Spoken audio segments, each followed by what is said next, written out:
Meeting phone చేసి మాట్లాడు అన్న మాట్లాడు మీటింగ్ లో మీటింగ్ ఎక్కడ ఎక్కడ మీటింగ్ ఎక్కడ state council state council state council మసాద్ చూసారు కదా, నిన్న ఉస్మానియా యూనివర్సిటీకి వెళ్ళడం జరిగింది ఎమ్మెల్సీ తీన్మార్ మల్లన్న. అయితే వెళ్ళిన తర్వాత అక్కడ అప్పటికే వీసీ వైస్ ఛాన్సలర్ అక్కడ హైయర్ ఎడ్యుకేషన్ కౌన్సిల్ మీటింగ్కి వెళ్ళిందని చెప్పేసి చెప్పిండ్రు. ఆ తర్వాత అక్కడ ఎవరు రిజిస్ట్రార్ ఉన్నాడు, నరేష్ రెడ్డి, డాక్టర్ నరేష్ రెడ్డి ఉన్నాడు. ఉంటే ఆయన ఏం చేసిండు, మెల్లగా ఇక్కడ వీసీ ఛాంబర్కి వెళ్ళి కూర్చునేసరికి ఈయన మెల్లగా జారుకున్నాడు, అవతల పడ్డాడు. ఎందుకు అంటే అవుటా అంటే ఏంటిది, ఉస్మానియా యూనివర్సిటీ టీచర్స్ అసోసియేషన్. అంటే ఉస్మానియా యూనివర్సిటీలో ఉన్నటువంటి ఎవరైతే అధ్యాపకులు టీచర్లు ఎవరైతే ఉంటారో, ప్రొఫెసర్లు ఎవరైతే ఉంటారో ఆ అధ్యాపకులందరికీ కలిసి ఒక సంఘం ఉంటే ఆ సంఘానికి అధ్యక్షుడు ఎవరు, ప్రొఫెసర్ మనోహర్ని సస్పెండ్ చేసినారు. ఏది, ఉస్మానియా యూనివర్సిటీ వైస్ ఛాన్సలర్ అని చెప్పేసి ఆరోపణలు ఉన్నాయి. ఆరోపణలుగా చేసిండు. చేసిన తర్వాత కనీసం ఆయన లోపల కూడా రాణిస్తలేరు. అంటే యాక్చువల్గా ఒక మాదిగ బిడ్డ ఉస్మానియా యూనివర్సిటీకి మొట్టమొదటిసారిగా వైస్ ఛాన్సలర్ అవుతూ ఉంటే చాలామంది కూడా సంతోషపడ్డారు. ఎందుకంటే కింది వర్గాల నుంచి మనకు అవకాశాలు దక్కట్లేదు, దక్కాలి. 100% బీసీ, ఎస్సీ, ఎస్టీ, మైనార్టీలందరికీ కూడా మంచి అవకాశాలు దక్కాలని చెప్పేసి అందరూ కూడా కోరుకుంటే అక్కడ ఉన్నటువంటి వీసీ మరి ఏది ఇప్పుడు అసలు యాక్చువల్గా ఆయన నిజంగా ఏమైనా తప్పు చేసిండా లేకపోతే ఇంకేమైనా గుంజిండా లాగిండా ఇటువంటి అంటే ఏం కాదు. ఏం చేసిండా ఆయన చేసినటువంటి తప్పు ఏంటంటే, మా టీచర్లకు ప్రమోషన్స్ ఉన్నాయి, ఆ ప్రమోషన్ ఆపుతా ఉన్నారు, ఆపడం కరెక్ట్ కాదు, కాబట్టి అర్హత ఉన్న వాళ్ళకు ప్రమోషన్లు ఇవ్వండి అని చెప్పేసి ఆయన డిమాండ్ చేస్తే 100 రోజుల పాటు నిరసన వ్యక్తం చేసి తర్వాత ఇదంతా కూడా చేస్తే, అది కూడా క్లాసులను చెప్పిన తర్వాత మధ్యాహ్నం టైంలో నిరసన వ్యక్తం చేస్తే అట్టెట్లా చేస్తామని చెప్పేసి ఆయనను సస్పెండ్ చేసేసారు. అంటే హక్కులు అడిగినందుకు సస్పెండ్ చేస్తే ఎట్లా అని చెప్పేసి, అది ఎవరిని, ఒక బీసీ బిడ్డ అయినటువంటి ప్రొఫెసర్ మనోహర్ని.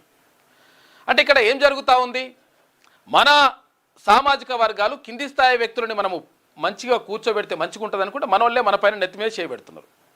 ఇంకా ఆయన గతంలో ఎస్సీ ఎస్టీ అట్రాసిటీ కేసు కూడా ఈయన పైన పెట్టిండు, ఎవరి, ప్రొఫెసర్ మనోహర్ పైన. అంటే బీసీల పైన ఎస్సీలు తర్వాత ఎస్టీలు ఈయనంతా అంటే మనమే కొట్టుకొని ఉండేటట్టుగా పైన ప్లాన్ చేస్తూ ఉన్నారు. ఇంకా సుధాకర్ రెడ్డి కథ కార్ఖానా అంతా కూడా నడుస్తూ ఉంది. ఇక్కడ రిజిస్టార్ కథ నడుస్తూ ఉంది, ఎవరు, నరేష్ రెడ్డి. వాళ్ళు రెడ్డిలు తర్వాత వీళ్ళందరూ కలిసి ఒక ఆట ఆడిస్తూ ఉంటే ఇక్కడ ఉన్నటువంటి కింద ఉన్నటువంటి ఎవరైతే ఎస్సీ ప్రొఫెసర్లు కానీ, అంటే ఇక్కడ వీసీ గారు కానీ, అంటే ఆయన నిజంగా కూడా మంచి పొజిషన్లో ఉండాలని చెప్పేసి అందరూ కోరుకుంటే మరి ఆయన్నే వచ్చి ఇట్లా చేస్తే ఏంది అని చెప్పేసి విషయం ఏంటంటే మనం కొట్లాడుకోవాలి. ఇక్కడ ఎస్సీ, బీసీ, తర్వాత ఎస్టీ, మైనార్టీలు వీళ్ళు కొట్లాడుకోవాలి. వీళ్ళు కొట్లాడుకుంటుంటే వాళ్ళు ఆట ఆడిస్తుంటారు అన్నమాట. అయితే వాళ్ళు చెప్తుంది ఏంటంటే, మేము అంటే యూనివర్సిటీ వైస్ ఛాన్సలర్ కరెక్టే చేసిండు, విషయం ఏంటంటే ఎవరైతే అర్హత లేరో వాళ్ళకు ప్రమోషన్లు ఇవ్వద్దని చెప్పేసి అక్కడ ప్రతిపాదనలు పెడితే దానికి సంబంధించి ఈయన కూడా అందులో కమిటీలో మెంబర్గా ఉన్నాడు, ఎవరు, ప్రొఫెసర్ మనోహర్ ఆయన ఆ విషయాలు బయటపెట్టిండు కాబట్టి వీళ్ళకు ప్రమోషన్లు రావట్లేదు అనేటువంటి విషయాన్ని బయటపెట్టిండు కాబట్టి బయటపెట్టొద్దు, ఇది గోప్యంగా ఉంచాల్సిన అవసరం ఉండే, బయటపెట్టిండు కాబట్టి ఈయన పైన క్రమశిక్షణ చర్యలు తీసుకున్నారనేటువంటిది కొంతమంది ప్రొఫెసర్లు చెప్తున్నటువంటి మాట. ఏది ఏమైనప్పటికీ ఇక్కడ అంటే నిజంగా ఒకవేళ అర్హత ఉన్నటువంటి వాళ్ళని ఆపితే మాత్రం ఎట్టి పరిస్థితుల్లో కరెక్ట్ కాదు. అర్హత లేని వాళ్ళని తర్వాత అందలం ఎక్కించాలని చెప్పేసి ఎవరు కూడా కోరుకోరు. కాకపోతే ఏంటంటే 47 మందిని, అందులో మేజర్గా ఎస్సీ ఎస్టీ బీసీ మైనార్టీలే ఉన్నారు. అందులో ఎవరు, ఇక్కడ ప్రొఫెసర్లు అంటే ఎవరైతే అసిస్టెంట్ ప్రొఫెసర్ నుంచి అసోసియేట్ ప్రొఫెసర్కి, అసోసియేట్ ప్రొఫెసర్ నుంచి ప్రొఫెసర్గా ప్రమోషన్ పొందడానికి ఉన్నటువంటి వాళ్ళు ఎవరైతే ఉన్నారో వాళ్ళందరూ కూడా ఎస్సీ ఎస్టీ బీసీ మైనార్టీలే ఉన్నారు. మరి వాళ్ళని ఆపడం ఏంది అని చెప్పేసి ఇగో ఇక్కడ చూడండి, ఇక్కడ చూస్తే అసలు యాక్చువల్గా ఇది కనిపిస్తుంది. ఇగో ఈ లిస్ట్లో చూసుకుంటే ఎస్సీ, బీసీ, ఎస్టీ, తర్వాత ఓసీ ఒక్కటే. ఇక ఇంట్లో మొత్తం ఇంత 47 మంది లిస్టు చూసుకుంటే ఇందులో ఎస్సీ, బీసీ 20 మంది బీసీలు ఉన్నారు, తర్వాత కొంతమంది ఎస్సీలు ఉన్నారు, కొంతమంది ఎస్టీలు ఉన్నారు, తర్వాత కొంతమంది ఓసీలు కూడా ఉన్నారు. అయితే వీళ్ళందరి ప్రమోషన్లు ఆపుతుంది అనేటువంటిది వాళ్ళ ఆరోపణ. అయితే ఇది ఆపాల్సిన అవసరం ఎందుకు వచ్చింది వీళ్ళకు సరిగా, అంటే అసలు యాక్చువల్గా వాళ్ళకి సరైనటువంటి క్వాలిఫికేషన్ లేకపోతే అందులో ఆపిననేటువంటిది వాళ్ళు చెప్తున్నటువంటి మాట. మొత్తం మీద ఓయూలో వివాదాలని చెప్పేసి రెగ్యులర్గా ఈ కథనాలు వస్తూ ఉన్నాయి. అసలు యాక్చువల్గా విషయం ఏంది, నిజంగా ఒకవేళ ఏమైనా జరిగి ఉంటే ఏమైనా ఉంటే కూర్చొని మాట్లాడుకోవాల్సి ఉంటుంది. నా ఛాంబర్కే రావద్దు అని చెప్పేసి వీసీ గారు అన్నట్టుగా వీళ్ళు చెప్తా ఉన్నారు. లేదు లేదు మేము అట్లా ఏం చేయాలని చెప్పేసి వాళ్ళు చెప్తున్నారు.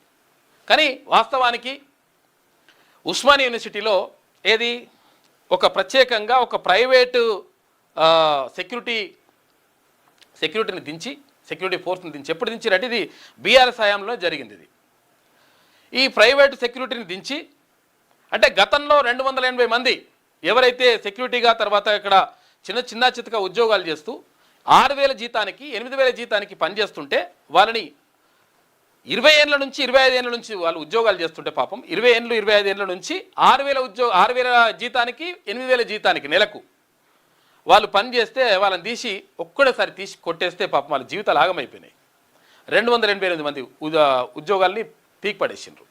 మరి ఎవరిని పెట్టినరు వీళ్ళు అంటే సెక్యూరిటీ సంస్థలు ఉంటాయి కదా, ఏవైతే ప్రైవేట్ సంస్థలు ఉంటాయిగా, ప్రైవేట్ సంస్థల నుంచి తీసుకొచ్చి 35,000 జీతానికి 6,000 జీతాలు ఉన్న వాళ్ళని ఉడవికేసి 35,000 జీతం ఉన్న వాళ్ళని తీసుకొచ్చి పెట్టిండ్రు. ఇప్పుడు అంటే ఎందుకు పెట్టిండ్రు, నిజంగా ఒకవేళ ఉస్మాన్ యూనివర్సిటీని రక్షించడానికి మరి ఏమైనా చేయడానికి అంటే లేదు ఇటువంటి అన్నట్టు. నిన్న ప్రొఫెసర్ మనోహర్ వస్తూ ఉంటే అక్కడ ఏది వీసీ గేట్ కాడ administration building, Osman university administration building కాడ మొత్తం కూడా అక్కడ సెక్యూరిటీ అడ్డుకున్నది ప్రొఫెసర్ని. ఏమైందంటే నిన్ను వద్దని చెప్పిండ్రు, ఎక్కడ చెప్పినట్టే వీసీ గారు చెప్పిందని చెప్తున్నారు. అంటే ఇదేందో మరి అర్థమవుతలేదు. తర్వాత వీసీ గారే ఇక్కడ ఏది ప్రొఫెసర్ మనోహర్ పైన గతంలో అట్రాసిటీ కేసు పెట్టినటువంటి ఆరోపణలు కూడా ఉన్నాయి. మరి ఏంది ఇప్పుడు అసలు మనం ఏంది అంటే ఇప్పుడు మనం కొట్టుకోవడానికి లేకపోతే ఇంకోవరో ప్రేరేపిస్తే మనము ఈ అట్రాసిటీ కేసులు పెట్టుకుంటాం, తర్వాత ఇక్కడ సస్పెండ్ చేస్తాం. ఏం తప్పు చేసిన సస్పెండ్ చేస్తారు అంటే బీసీ ప్రొఫెసర్లని బీసీ ప్రొఫెసర్లని తర్వాత మనమే కొట్టుకోవాలన్నమాట. ఇక్కడ ఎస్సీలకు బీసీలకు ఎస్టీలకు ఇట్లా కొట్టాట పెట్టేసి కూర్చున్నారు అక్కడ పక్కకు, వాళ్ళు మంచిగానే ఉన్నారు. కాబట్టి తీన్మార్ మల్లన్న నిన్న క్లియర్గా చెప్పిండు, ఎట్టి పరిస్థితుల్లో ఏ బీసీ ప్రొఫెసర్ కానీ ఏ బీసీ ఉద్యోగి కానీ రాష్ట్ర వ్యాప్తంగా ఉన్నటువంటి ఉద్యోగులు ఎవరైనా సరే ఏ డిపార్ట్మెంట్ అయినా కానీ 100% ఎవరికి అన్యాయం జరిగినా ఎట్టి పరిస్థితుల్లో ఊరుకునేది లేదు అనేటువంటి మాటని క్లియర్గా చెప్పిండు. అంటే ఎందుకు అట్లా జరుగుతూ ఉంది అంటే మరి వీళ్ళకి రక్షణ లేకుండా పోతుంది. అనుకుంటాడు ఎవడు కనిపిస్తలేడు కాబట్టి ఇష్టం వచ్చినట్టుగా ఆడిందే ఆట పాడిందే పాట, వీళ్ళని ఏం చేసినా కానీ ఎవడు పట్టించుకుంటూ ఉండడనేటువంటి ఒక భావనలో ఉన్నారు. కాబట్టి ఇది కరెక్ట్ కాదు, మేము ఉన్నామనేటువంటి మాటను చెప్పిండు తీన్మార్ మల్లన్న.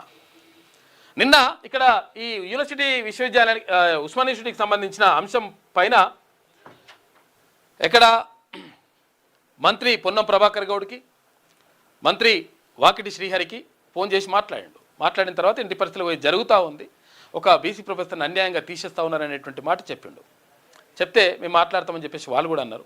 అయితే ఏది ఏమైనప్పటికీ ఆ ప్రొఫెసర్ని మళ్ళీ ఉద్యోగంలోకి తీసుకోవాల్సిన అవసరం ఉన్నది. ఆయన మీద ఏది రేప్ కేసులు లేవు, మర్డర్ కేసులు లేవు, లేకపోతే ఇంకేమైనా అవినీతి ఆరోపణలు లేవు, ఎటువంటివి లేవు. ఏంది మా టీచర్లకు అన్యాయం జరుగుతూ ఉంది మా ప్రొఫెసర్లకు, కాబట్టి వీళ్ళకు మంచి చేయండి, 100% వాళ్ళకి ప్రమోషన్లు ఇవ్వండి అని చెప్పేసి కొట్టాడట. నిజంగా ఒకవేళ అసలే అర్హత లేని వాళ్ళు ఉంటే వాళ్ళకి తీసేసి పక్కకు పెడితే ఓకే, కానీ అన్ని అర్హతలు ఉన్న వాళ్ళకు కూడా చాలామంది పక్కకు పెట్టేస్తారు. మహిళా టీచర్లు ఉన్నారు, తర్వాత ఇక్కడ ఎరుకల సామాజిక వర్గానికి చెందినటువంటి టీచర్లు కూడా ఉన్నారు, మహిళా టీచర్లు అందులో కూడా మహిళా టీచర్లు ఉన్నారు. అంటే వాళ్ళు కింది స్థాయి నుంచి వాళ్ళు కష్టపడి పైకి వస్తే వాళ్ళని ఇక్కడ ఆపేస్తున్నారు అనేటువంటిది వాళ్ళు చేస్తున్నటువంటి ఆరోపణ. లేదు ఇట్లా ఏం కాదు, అసలు యాక్చువల్గా మనం స్ట్రీమ్ లైన్ చేస్తూ ఉన్నాం, తర్వాత ఇక్కడ మంచి ప్రతిభ ఉన్న వాళ్ళకి మేము ప్రమోషన్లు ఇస్తున్నాం అనేటువంటి మాట ఇక్కడ అధికార వర్గాల నుంచి చెప్తా ఉన్నారు. ఇక్కడంటే యూనివర్సిటీ వీసీ తరఫున చెప్తున్నటువంటి మాట. కాబట్టి ఏది ఏమైనప్పటికీ ఇటువంటి పరిణామాలు ఇవన్నీ కూడా జరగకూడదు. ఎందుకంటే జరగాల్సింది ఏంది, అందరికీ సమానమైనటువంటి అంటే బీసీల పైన మరి ఎస్సీలు అట్రాసిటీ కేసు పెడితే ఎస్టీలు అట్రాసిటీ కేసు పెడితే మనం ఒకటి అని చెప్పేసి అనుకుంటే మరి ఎట్లయితుంది? ఇది విభజించేటువంటి కుట్ర జరుగుతూ ఉంది, బీసీలను ఎస్సీ ఎస్టీలను విభజించే కుట్ర జరుగుతూ ఉంది. కాబట్టి దీనిపైన అలర్ట్గా ఉండాల్సిన అవసరం ఉన్నది. వీసీ గారు 100% అక్కడ ప్రొఫెసర్ మనోహర్ని మళ్ళీ ఆయనని ఉద్యోగంలోకి తీసుకోవాల్సిన అవసరం ఉన్నది. ఆ సస్పెన్షన్ ఎత్తివేయాలి. అంటే వాళ్ళు ఏం చెప్తున్నారంటే హైకోర్టుకి వెళ్ళండి. మరి హైకోర్టుకి వెళ్ళిందంటే ఇప్పుడు అందరిని అడిగినా కానీ ఎవరిని అడిగినా కానీ కనీసం పట్టించుకుంటలేరు. పట్టించుకోకపోతే నేనేం చేయాలని చెప్పేసి నేను హైకోర్టుకి వెళ్ళినా అని చెప్పేసి ఆయన ప్రొఫెసర్ మనోహర్ చెప్తా ఉన్నాడు. కాబట్టి దీనిపైన 100% ప్రభుత్వం కూడా దృష్టి సారించాలా, లేకపోతే ఎట్టి పరిస్థితుల్లో దీన్ని ఇంతటితో వదిలేదు లేదు అని చెప్పేసి క్లియర్గా తీర్మానం చెప్పిండు.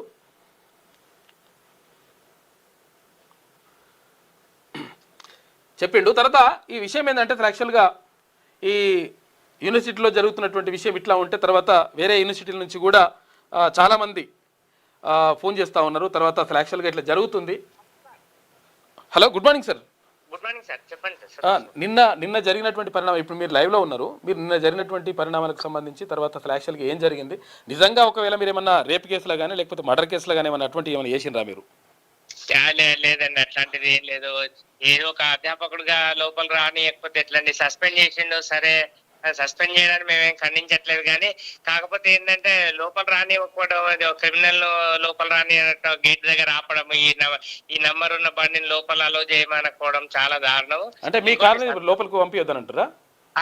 నంబర్ ఇచ్చిందంట గేట్ దగ్గర 8393 బండి అసలు లోపల రావద్దు. తర్వాత ఈ సార్ సస్పెండ్ అయ్యిండు కాబట్టి లోపలికి అలో చేయొద్దని చెప్పారంట సెక్యూరిటీ గార్డ్స్ కి అక్కడ. మాత్రం చాలా దారుణం. అంటే సస్పెండ్ ఎందుకు చేసి మిమ్మల్ని? ఏమైనా రేప్ కేసు ఉందా, లేకపోతే మర్డర్ కేసు ఏమైనా ఉందా? అట్లేమన్నా చేసిరా మీరు? మొన్న జరిగిన సిఎస్ ఇంటర్వ్యూస్ లో నేను ఏంటి ఇది అందరికి ఇమ్మని చెప్పినానని చెప్పి మీరు ఇది కమిటీని ఇన్ఫ్లుయెన్స్ చేయడానికి ప్రయత్నించారు దాంట్లో అని చెప్పి అన్నట్టు తను. అంటే ప్రొఫెసర్లకి అంటే ఇక్కడ ఏది ప్రమోషన్లకు సంబంధించి ఏమన్నా అని చెప్పేసా? ప్రమోషన్ లో ఇంటర్వ్యూలో కమిటీలో నా ఒపీనియన్ చెప్పినా అన్నట్టు.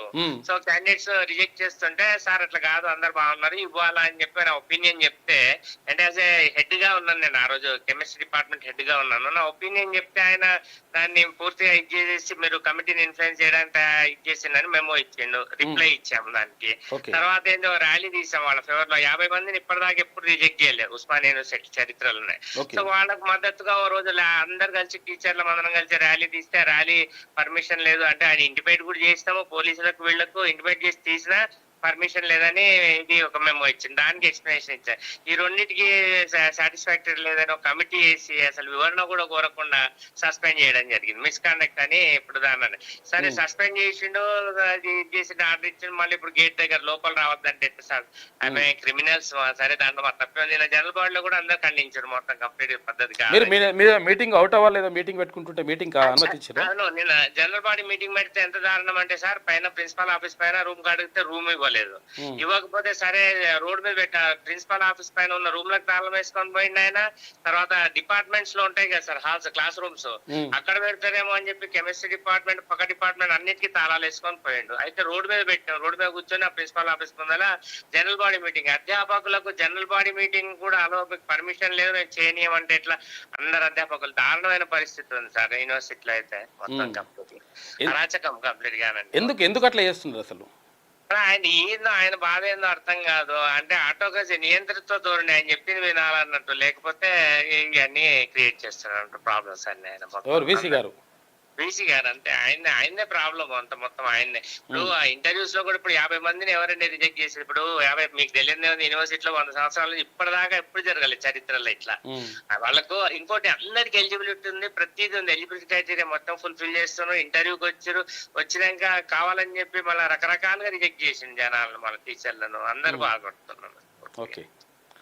యూనివర్సిటీలో అధ్యాపకుడుగా ప్రెసిడెంట్ గా టీచర్స్ అందరూ 100 మంది టీచర్లు వస్తే మీరు హాల్ ఇవ్వకుండా, ఏది పర్మిషన్ లేదని రిజిస్ట్రార్ ఫోన్ చేయడం, సెక్యూరిటీలో గార్డులు వచ్చి ఇక్కడ కూర్చోవద్దు, రోడ్డు పర్మిషన్ లేదంటున్నా, రిజిస్టర్ పర్మిషన్ లేదంటున్నా.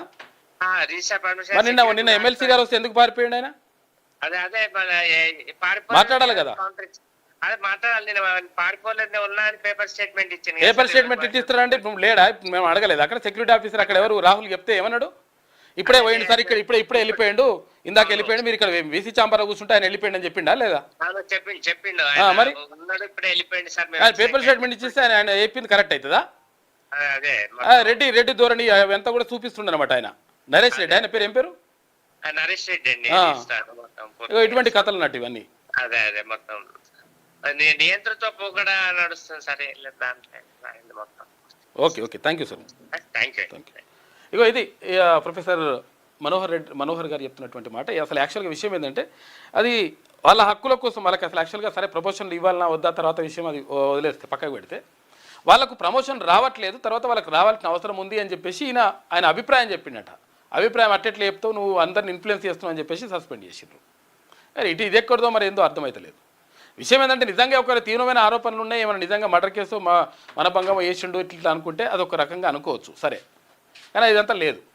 కాబట్టి నేనేమంటున్నానంటే ఒక మంచి వాతావరణాన్ని, ఒక 2-3 వర్గాల మధ్య వైషమ్యాలు సృష్టించేటువంటి ప్రయత్నాలు జరుగుతాయి. కాబట్టి మనం ఇక ఎవరికో కొమ్ము కాస్తాం, ఏందో చేస్తామని చెప్పేసి అనుకుంటే మాత్రం ఎట్టి పరిస్థితిలో కరెక్ట్ కాదు. ఆయన యాక్చువల్గా ఆయన ఏంటంటే అపాయింట్మెంట్ తీసుకోవాలంట. వీసీ గారు ఇప్పటి వరకు, నేను ఉస్మానియా యూనివర్సిటీ స్టూడెంట్ని, నేను కూడా అక్కడ పిహెచ్డి స్కాలర్, నేను ఎప్పుడు కూడా వీసీ గారు అపాయింట్మెంట్ అట్లా ఏమి ఉండదు. రిక్వెస్ట్ చేస్తాం, మనం రిక్వెస్ట్ చేస్తే ఓకే అని చెప్పేసి ఆయన కొంచెం తీరుకుంటే ఏ వైస్ ఛాన్సలర్ ఉన్నా కానీ, చాలామంది ఒక 10 మంది వైస్ ఛాన్సలర్ చూడొచ్చు. అయితే ఏ వైస్ ఛాన్సలర్ ఉన్నా కానీ రిక్వెస్ట్ చేస్తే సరే అని చెప్పేసి వాళ్ళు మాట్లాడతారు, తర్వాత కూర్చోబెడతారు విద్యార్థులను కానీ, తర్వాత ఇక్కడ ప్రొఫెసర్లను కానీ, అది ఒక సామరస్యపూర్వకమైనటువంటి వాతావరణం ఉంటుంది. మరి ఇప్పుడు తర్వాత ఇంకా గతంలో ఇంకొక ఆయన ఉండే, ఆయన ఎవరు, ప్రొఫెసర్ రవీందర్ యాదవ్ అని చెప్పి ఆయన ఉండే, ఆయన తర్వాత ఈయన, ఇప్పుడు ఇద్దరు వచ్చిన తర్వాత ఆగమాగం చేస్తున్నారని చెప్పేసి ఆరోపణలు వస్తున్నాయి. వాళ్ళు ఏమంటారంటే మేము సిట్ రైట్ చేస్తున్నాం మంచిగా అంతా బరాబర్ సెట్ చేస్తున్నాం అని చెప్పేసి వాళ్ళు చెప్తున్నారు. కానీ విషయం ఏంటంటే యాక్చువల్గా ఎక్కడ ప్రపంచంలో ఏ ఉద్యమం జరిగినా, ప్రపంచంలో ఎక్కడ అన్యాయం జరిగినా కానీ ఉస్మానియా యూనివర్సిటీ గలమెత్తుతుంది. ఉస్మానియా యూనివర్సిటీ ఇక్కడ నుంచి వాయిస్ వినిపిస్తుంది. ఉస్మానియా యూనివర్సిటీ అక్కడ బాధితులకు అండగా నిలుస్తుంది. ఉస్మానియా యూనివర్సిటీ ఇక్కడ నుంచి మాట్లాడుతుంది. అందుకనే ప్రతి ఒక్క గడ్డి పరక కూడా అక్కడ ఉద్యమ బావుట ఎగరేస్తుంది అనేటువంటి అక్కడ ఒక చరిత్ర ఉన్నది ఉస్మానియా యూనివర్సిటీకి. తెలంగాణ ఉద్యమంలో కూడా అట్లే జరిగింది. నిజంగా కూడా ఒకవేళ తెలంగాణ ఉద్యమంలో కూడా, తెలంగాణ ఉద్యమ సమయంలో ఇటువంటి ఆంక్షలే పెట్టి ఉంటే, ఇటువంటి ఇవన్నీ కూడా చేసి ఉంటే, ఇక్కడ ధర్నా వేయద్దు, రాస్తారోక వేయద్దు, తర్వాత ఇక్కడ పేయద్దు, ప్లకార్డ్ పట్టుకోవద్దు, ఇట్లా మాట్లాడొద్దు, మీటింగ్ పెట్టొద్దు, ఇటువంటి కథలు పడితే ఉస్మానియా యూనివర్సిటీలో అటువంటి అంత పెద్ద ఉద్యమం జరిగేదా? కాబట్టి ఈ విషయాలన్నీ కూడా గుర్తుపెట్టుకోవాలి. మేము అధికారంలోకి వస్తే, ఎవరికైతే అధికారం వచ్చినప్పుడు, తర్వాత ఎవరైతే పదవులు అనుభవిస్తున్నప్పుడు ఆయా వర్గాలకు మంచి చేసేటువంటి ప్రయత్నం చేయాలి. చాలామంది ఇక్కడ ఎంఎస్ఎఫ్ నుంచి కానీ, బాధిత స్టూడెంట్ ఫెడరేషన్ నుంచి కానీ, తర్వాత ఇంకా కొన్ని దళిత విద్యార్థి సంఘాల నుంచి కానీ, తర్వాత ప్రొఫెసర్లు కానీ చాలామంది ఫోన్ చేసిన వాళ్ళు ఏంటంటే కాకపోతే వాళ్ళు బయట పెట్టదని చెప్తున్నారు. వాళ్ళు ఏమంటారంటే ఆయన మొత్తం కూడా యూనివర్సిటీ వీసీ ఇట్లా కొంచెం ఏకపక్షంగా వ్యవహరిస్తున్నటువంటి కొంతమంది చెప్తున్నారు. లేదు ఆయన మంచోడే, అసలు యాక్చువల్గా ఆయనని బదనాం చేసేటువంటి ప్రయత్నం చేస్తున్నారని చెప్పేసి ఇంకొంతమంది ప్రొఫెసర్లు చెప్తా ఉన్నారు. కాబట్టి ఏది ఏమైనప్పటికీ ఒక బీసీ బిడ్డ అయినటువంటి ప్రొఫెసర్ని, తర్వాత ఉస్మానియా యూనివర్సిటీ టీచర్స్ అసోసియేషన్ ప్రెసిడెంట్ని ఎట్టి పరిస్థితుల్లో సస్పెండ్ చేయడం కరెక్ట్ కాదు, 100% తీసుకోవాలని చెప్పేసి అందరూ కూడా డిమాండ్ చేస్తూ ఉన్నారు. ఇది ఒక ఉస్మానియా యూనివర్సిటీకే వర్తించదు, అన్ని యూనివర్సిటీలకు కూడా వర్తిస్తుంది. అన్ని ప్రభుత్వ ఉద్యోగాల్లో ఉన్నటువంటి ఉద్యోగులందరూ ఎవరైతే ఉంటారో, బీసీ ఉద్యోగులు ఉంటారో, బీసీ ఎస్సీ ఎస్టీ మైనార్టీ అందరికీ కూడా 100% అండగా నిలుస్తామని చెప్పేసి తీర్మానం వలన క్లియర్గా చెప్పేసిండు. కాబట్టి ఇటువంటి ఆలోచనలు ఏమైనా ఉంటే, ఇంకా అణిచివేయాలా లేకపోతే అటువంటివి ఏమైనా ఉంటే మాత్రం 100% మానుకుంటే మంచిది, అలా తీసుకుంటే మంచిది అని చెప్పేసి చెప్తా ఉన్నాం.